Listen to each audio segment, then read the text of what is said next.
Welcome to Thrilling Tales of Adventure. I'm Mardell, reading Captain Blood by Raphael Sabatini. Chapter 18, The Milagrosa. The affair at Maracaibo is to be considered as Captain Blood's buccaneering masterpiece, although there is scarcely one of the many actions that he fought recorded in such particular detail by Jeremy Pitt, which does not afford some instance of his genius for naval tactics.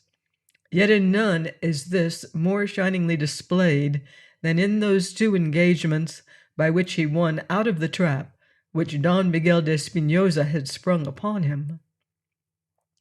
The fame which he had enjoyed before this, great as it already was, is dwarfed into insignificance by the fame that followed.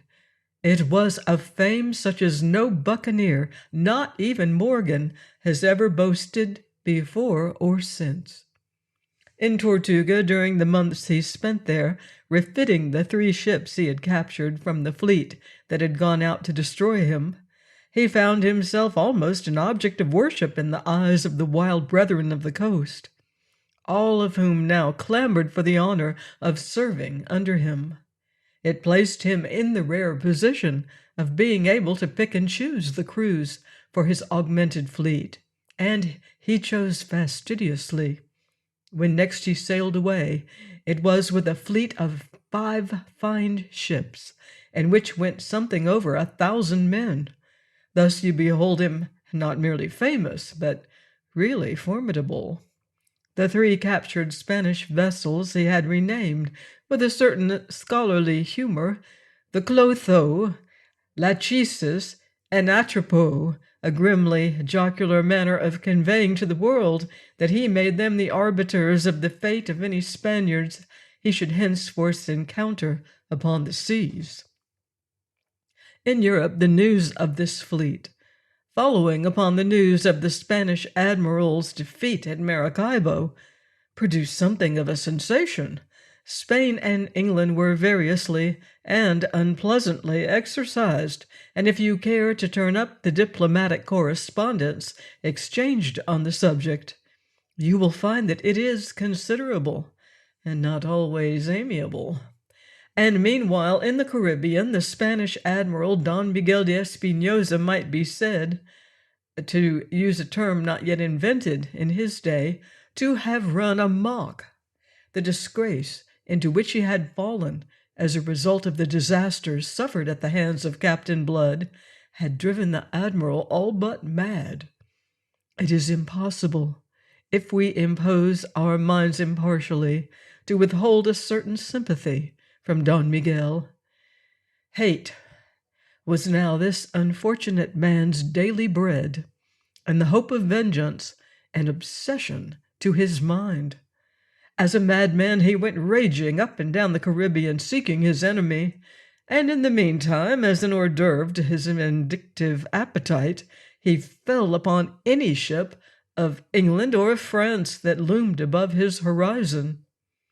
I need say no more to convey the fact that this illustrious sea captain and great gentleman of Castile had lost his head and was become a pirate in his turn. The Supreme Council of Castile might anon condemn him for his practices, but how should that matter to one who was already condemned beyond redemption? On the contrary, if he should live to lay his audacious and ineffable blood by the heels, it was possible that Spain might view his present irregularities and earlier losses with a more lenient eye. And so, reckless of the fact that Captain Blood was now in vastly superior strength, the Spaniards sought him up and down the trackless seas. But for a whole year he sought him vainly. The circumstances in which eventually they met are very curious. An intelligent observation of the facts of human existence will reveal to the shallow-minded folk who sneer at the use of coincidence in the arts of fiction and drama that life itself is little more than a series of coincidences. Open the history of the past, at whatsoever page you will, and there you shall find coincidence at work, bringing about events that the merest chance might have averted. Indeed, coincidence may be defined as the very tool used by fate to shape the destinies of men and nations. Observe it now, at work in the affairs of Captain Blood and of some others. On the 15th September of the year 1688, a memorable year in the annals of England, 3 ships were afloat upon the Caribbean, which in their coming conjunctions were to work out the fortunes of several persons. The first of these was Captain Blood's flagship, the Arabella, which had been separated from the buccaneer fleet in a hurricane off the Lesser Antilles. In somewhere about 17 degrees north latitude and 74 degrees long, she was beating up for the Windward Passage before the intermittent southeasterly breezes of that stifling season, homing for Tortuga, the natural rendezvous of the dispersed vessels. The second ship was the great Spanish galleon, the Milagrosa, which, accompanied by the smaller frigate Hidalga, lurked off the Caymites to the north of the long peninsula that thrusts out from the southwest corner of Hispaniola. Aboard the Milagrosa sailed the vindictive Don Miguel. The third and last of these ships, with which we are at present concerned, was an English man-of-war, which on the date I have given was at anchor in the French port of St. Nicholas, on the northwest coast of Hispaniola. She was on her way from Plymouth to Jamaica, and carried on board a very distinguished passenger in the person of Lord Julian Wade, who came charged by his kinsman, my Lord Sunderland, with a mission of some consequence and delicacy, directly arising out of that vexatious correspondence between England and Spain. The French government, like the English, excessively annoyed by the depredations of the buccaneers and the constant straining of relations with Spain that ensued, had sought in vain to put them down by enjoining the utmost severity against them upon her various overseas governors. But these, either like the governor of Tortuga, throve out of a scarcely tacit partnership with the filibusters, or, like the governor of French Hispaniola, felt that they were to be encouraged as a check upon the power and greed of Spain, which might otherwise be exerted to the disadvantage of the colonies of other nations. They looked indeed with apprehension upon recourse to any vigorous measures, which must result in driving many of the buccaneers to seek new hunting grounds in the South Sea. To satisfy King James's anxiety to conciliate Spain, and in response to the Spanish ambassador's constant and grievous expostulations, my Lord Sunderland, the Secretary of State, had appointed a strong man to the deputy governorship of Jamaica. This strong man was that Colonel Bishop, who for some years now had been the most influential planter in Barbados. Colonel Bishop had accepted the post, and departed from the plantations in which his great wealth was being amassed, with an eagerness that had its roots in a desire to pay off a score of his own with Peter Blood. From his first coming to Jamaica, Colonel Bishop had made himself felt by the buccaneers, but do what he might, the one buccaneer whom he made his particular query, that Peter Blood, who had once been his slave, eluded him ever, and continued undeterred and in great force to harass the Spaniards upon sea and land, and to keep the relations between England and Spain in a state of perpetual ferment, particularly dangerous in those days when the peace of Europe was precariously maintained. Exasperated not only by his own accumulated chagrin, but also by the reproaches for his failure which reached him from London, Colonel Bishop actually went so far as to consider hunting his quarry in Tortuga itself and making an attempt to clear the island of the buccaneers it sheltered. Fortunately for himself, he abandoned the notion of so insane an enterprise, deterred not only by the enormous natural strength of the place, but also by the reflection that a raid upon what was nominally at least a French settlement must be attended by grave offense to France. Yet, short of some such measure, it appeared to Colonel Bishop that he was baffled. He confessed as much in a letter to the Secretary of State. This letter and the state of things which it disclosed made my Lord Sunderland despair of solving this vexatious problem by ordinary means. He turned to the consideration of extraordinary ones, and bethought him of the plan adopted with Morgan, who had been enlisted into the king's service under Charles II. It occurred to him that a similar course might be singularly effective with Captain Blood. His lordship did not omit the consideration that Blood's present outlawry might well have been undertaken not from inclination, but under stress of sheer necessity, that he had been forced to it by the circumstances of his transportation, and that he would welcome the opportunity of emerging from it.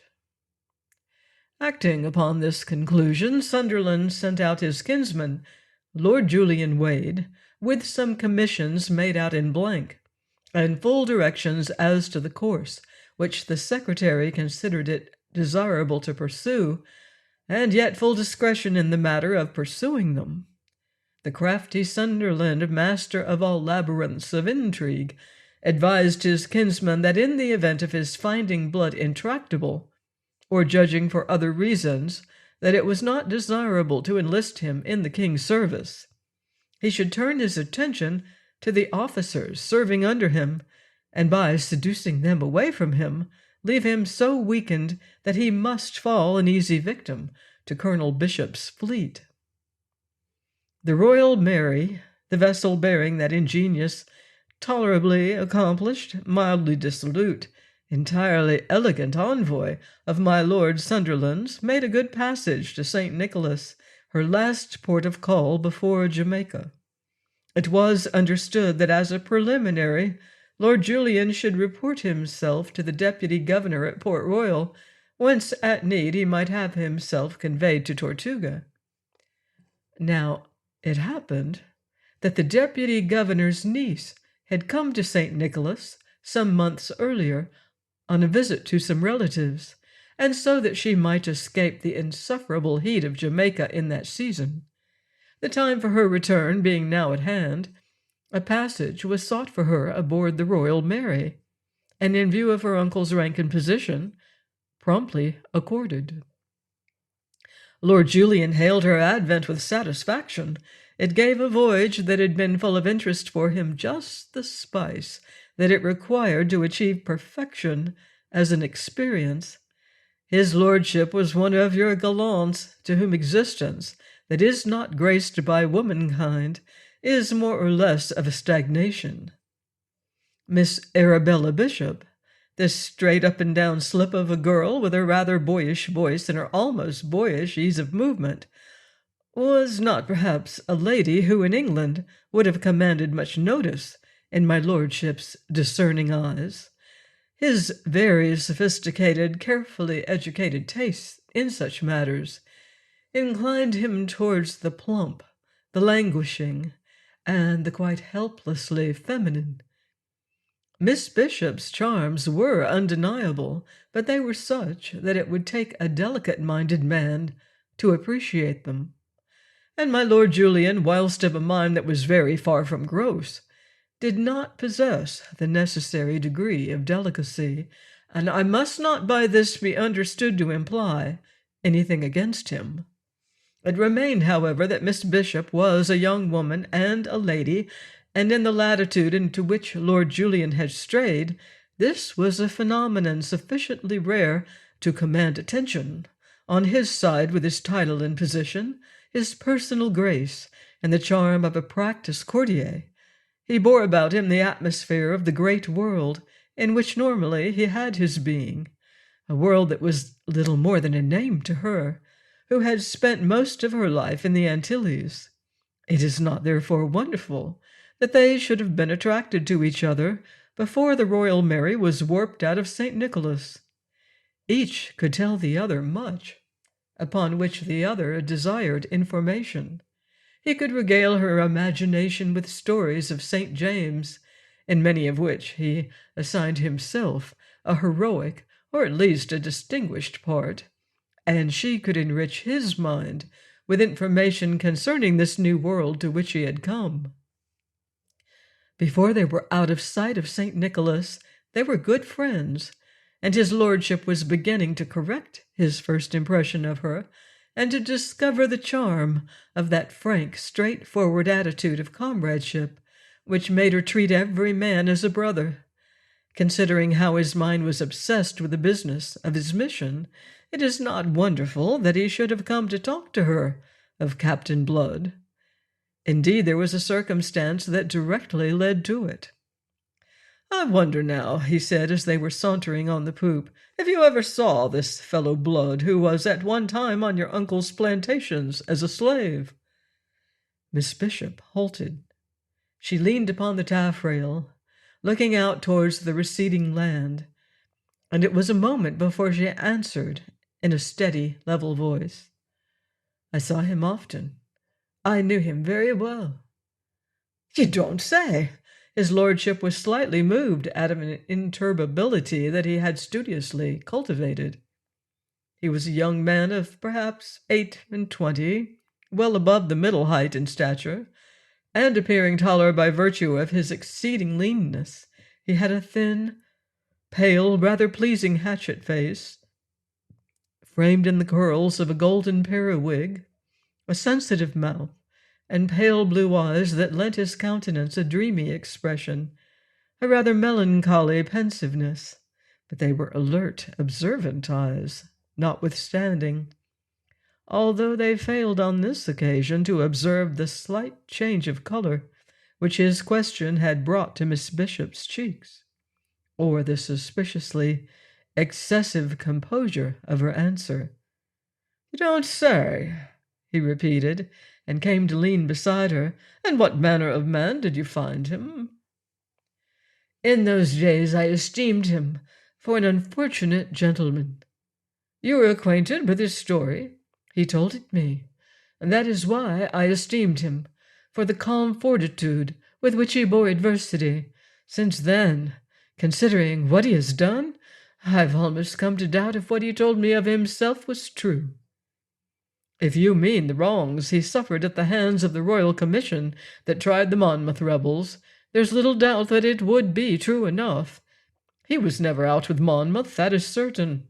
He was convicted on a point of law which he may well have been ignorant when he committed what was construed into treason, but, faith, he's had his revenge after a fashion." "That," she said in a small voice, "is the unforgivable thing. It has destroyed him. Deservedly." "Destroyed him?" His lordship laughed a little. "Be none so sure of that. He has grown rich, I hear. He has translated, so it is said, his Spanish spoils into French gold, which is being treasured up for him in France. His future father-in-law, Monsieur d'Ogeron, has seen to that." "His future father-in-law?" said she, and stared at him round-eyed with parted lips, then added, "Monsieur d'Ogeron, the governor of Tortuga?" "The same. You see, the fellow's well protected. It's a piece of news I gathered in St. Nicholas. I'm not sure that I welcome it, for I am not sure that it makes any easier a task upon which my kinsman, Lord Sunderland, has sent me hither, but there it is. You didn't know?" She shook her head without replying. She had averted her face, and her eyes were staring down at the gently heaving water. After a moment she spoke, her voice steady and perfectly controlled.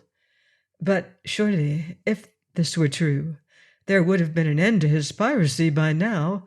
If If he loved a woman and was betrothed, and was also rich, as you say, surely he would have abandoned this desperate life, and— "Why, so I thought," his lordship interrupted, "until I had the explanation.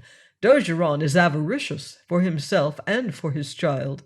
And as for the girl, I'm told she's a wild piece, fit mate for such a man as Blood.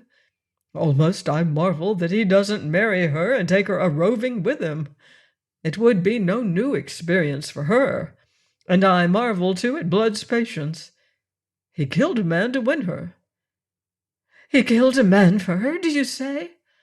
There was horror now in her voice. "Yes, a French buccaneer named Levasseur. He was the girl's lover, and Blood's associate on a venture. Blood coveted the girl and killed Levasseur to win her. It's an unsavory tale, I own, but men live by different codes out in these parts." She had turned to face him. She was pale to the lips, and her hazel eyes were blazing as she cut into his apologies for Blood. "They must indeed, if his other associates allowed him to live after that." "Oh, the thing was done in fair fight, I am told." "Who told you?" "A man who sailed with them, a Frenchman named Cahusac, whom I found in a waterside tavern in St. Nicholas. He was Levasseur's lieutenant, and he was present on the island where the thing happened, and when Levasseur was killed." "And the girl? Did he say the girl was present too?" "Yes, she was a witness of the encounter. Blood carried her off when he had disposed of his brother buccaneer." "And the dead man's followers allowed it?" He caught the note of incredulity in her voice, but missed the note of relief with which it was blent. "Oh, I don't believe the tale. I won't believe it." "I honor you for that, Miss Bishop. It strained my own belief that men should be so callous, until this Cahusac afforded me the explanation." "What?" She checked her unbelief, an unbelief that had uplifted her from an inexplicable dismay. Clutching the rail, she swung round to face his lordship with that question. Later he was to remember and perceive, in her present behavior, a certain oddness which went disregarded now. "Blood purchased their consent and his right to carry the girl off. He paid them in pearls that were worth more than 20,000 pieces of eight." His lordship laughed again with a touch of contempt. "A handsome price. Faith, they're scoundrels all, just thieving, venal curs. And faith, it's a pretty tale for a lady's ear." She looked away from him again, and found that her sight was blurred. After a moment, in a voice less steady than before, she asked him, "Why should this Frenchman have told you such a tale? Did he hate this Captain Blood?" "I did not gather that," said his lordship slowly. "He related it, just as a commonplace, an instance of buccaneering ways." "A commonplace," said she. "My God, a commonplace!" "I dare say that we are all savages, under the cloak that civilization fashions for us," said his lordship. "But this Blood, now, was a man of considerable parts. From what else this Cahusac told me, he was a bachelor of medicine." "That is true, to my own knowledge." "And he has seen much foreign service, on sea and land. Cahusac said, though this I hardly credit, that he had fought under De Ruyter." "That also is true," said she, sighing heavily. "Your Cahusac seems to have been accurate enough. Alas!" "You were sorry, then?" She looked at him. She was very pale, he noticed. "As we are sorry to hear of the death of one we have esteemed. Once I held him in regard for an unfortunate but worthy gentleman. Now—" She checked and smiled a little crooked smile. "Such a man is best forgotten." And upon that she passed at once to speak of other things. The friendship which it was her great gift to command in all she met grew steadily between those two in the little time remaining, until the event befell that marred what was promising to be the pleasantest stage of his lordship's voyage. The marplot was the mad dog's Spanish admiral, whom they encountered on the second day out, when halfway across the Gulf of Gonaves. The captain of the Royal Mary was not disposed to be intimidated, even when Don Miguel opened fire on him. Observing the Spaniards' plentiful seaboard towering high above the water, and offering him so splendid a mark, the Englishman was moved to scorn. If this Don who flew the banner of Castile wanted a fight, the Royal Mary was just the ship to oblige him. It may be that he was justified of his gallant confidence, and that he would that day have put an end to the wild career of Don Miguel de Espinosa, but that a lucky shot from the Milagrosa got among some powder stored in his forecastle and blew up half his ship almost before the fight had started. How the powder came there will never now be known, and the gallant captain himself did not survive to inquire into it. Before the men of the Royal Mary had recovered from their consternation, their captain killed, a third of their number destroyed with him, the ship yawing and rocking helplessly in a crippled state, the Spaniards boarded her. In the captain's cabin under the poop, to which Miss Bishop had been conducted for safety, Lord Julian was seeking to comfort and encourage her, with assurances that all would yet be well, at the very moment when Don Miguel was stepping aboard. Lord Julian himself was none so steady, and his face was undoubtedly pale. Not that he was by any means a coward, but this cooped-up fighting on an unknown element in a thing of wood that might at any moment founder under his feet into the depths of the ocean was disturbing to one who could be brave enough ashore. Fortunately, Miss Bishop did not appear to be in desperate need of the poor comfort he was in case to offer. Certainly she too was pale, and her hazel eyes may have looked a little larger than usual, but she had herself well in hand.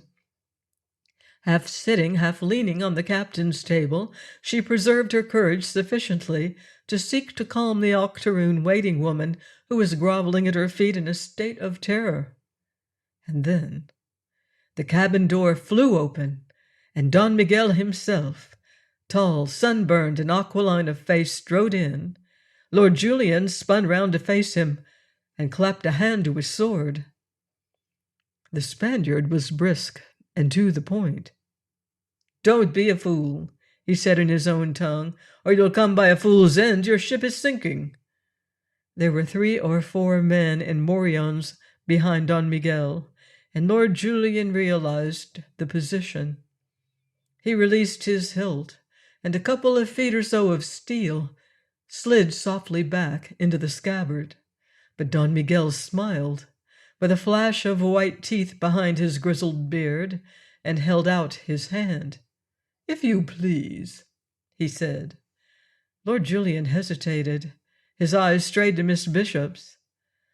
"I think you had better," said that composed young lady, whereupon, with a shrug of his lordship, made the required surrender.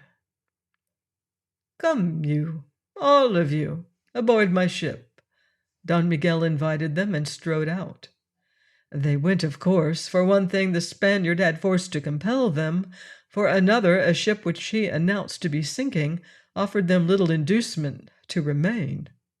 They stayed no longer than was necessary to enable Miss Bishop to collect some spare articles of dress, and my lord to snatch up his valise.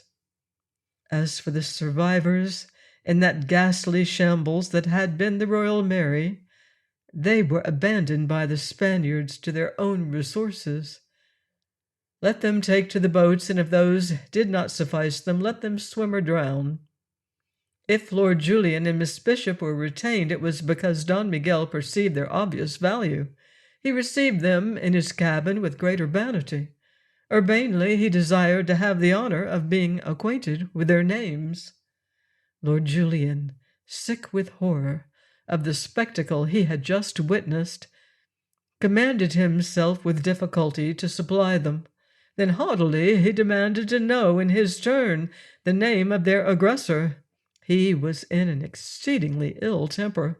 He realized that if he had done nothing positively discreditable in the unusual and difficult position into which fate had thrust him, at least he had done nothing creditable. This might have mattered less but that the spectator of his indifferent performance was a lady. He was now determined, if possible, to do better now. "I am Don Miguel de Espinosa," he was answered, "Admiral of the navies of the Catholic King." Lord Julian gasped. If Spain made such a hubbub about the depredations of a renegade adventurer like Captain Blood, what could not England answer now? "Will you tell me, then, why you behave like a damned pirate?" he asked, and added, "I hope you realize what will be the consequences, and the strict account to which you shall be brought for this day's work, for the blood you have murderously shed, and for your violence to this lady and to myself." "I offer you no violence," said the Admiral, smiling, as only the man who holds the trumps can smile. "On the contrary, I have saved your lives." "Saved our lives?" Lord Julian was momentarily speechless before such callous impudence. "And what of the lives you have destroyed in wanton butchery? By God, man, this shall cost you dear." Don Miguel's smile persisted. "It is possible. All things are possible. Meantime, it is your own lives that will cost you dear. Colonel Bishop is a rich man, and you, my lord, are no doubt also rich. I will consider and fix your ransom." "So that you're just the damned murderous pirate I was supposing you," stormed his lordship, "and you have the impudence to call yourself the Admiral of the navies of the Catholic King. We shall see what your Catholic King will have to say to it." The Admiral ceased to smile. He revealed something of the rage that had eaten into his brain. "You do not understand," he said. "It is that I treat you English heretic dogs just as you English heretic dogs have treated Spaniards upon the seas, you robbers and thieves out of hell. I have the honesty to do it in my own name, but you perfidious beasts, you send your Captain Bloods, your Hagthorpes, your Morgans against us, and disclaim responsibility for what they do. Like Pilate, you wash your hands." He laughed savagely. "Let Spain play the part of Pilate. Let her disclaim responsibility for me. When your ambassador at the Escurial shall go whining to the Supreme Council of this act of piracy by Don Miguel de Espinosa." "Captain Blood and the rest are not admirals of England," cried Lord Julian. "Are they not? How do I know? How does Spain know? Are you not liars all, you English heretics?" "Sir!" Lord Julian's voice was harsh as a rasp. His eyes flashed. Instinctively he swung a hand to the place where his sword habitually hung. Then he shrugged and sneered. "Of course," said he, "it sorts with all. I have heard of Spanish honor, and all that I have seen of yours, that you should insult a man who is unarmed, and your prisoner." The Admiral's face flamed scarlet. He half raised his hand to strike, and then, restrained perhaps by the very words that had cloaked the retorting insult, he turned on his heel abruptly and went out without answering. Please join me next time for another exciting chapter of Captain Blood by Raphael Sabatini, here on Thrilling Tales of Adventure.